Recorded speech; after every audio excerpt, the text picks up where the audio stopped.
بسم اللہ الرحمن الرحیم۔ السلام علیکم ورحمۃ اللہ وبرکاتہ۔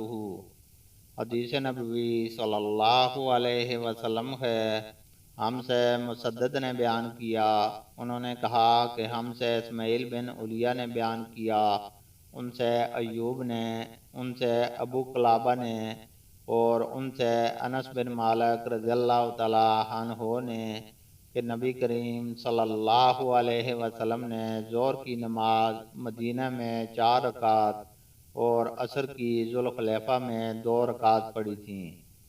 ایوب نے ایک شخص کے واسطہ سے بروایت انس رضی اللہ تعالی عنہ کہا، پھر آپ صلی اللہ علیہ وسلم نے وہیں رات گزاری، صبح ہوئی تو فجر کی نماز پڑھی اور اپنی اونٹنی پر سوار ہو گئے۔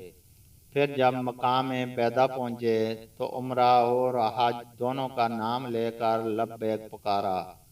اللہ تعالیٰ سے دعا ہے کہ وہ ہمیں قرآن اور حدیث کو سننے، سمجھنے اور اس پر عمل کرنے کی توفیق عطا فرمائے، آمین۔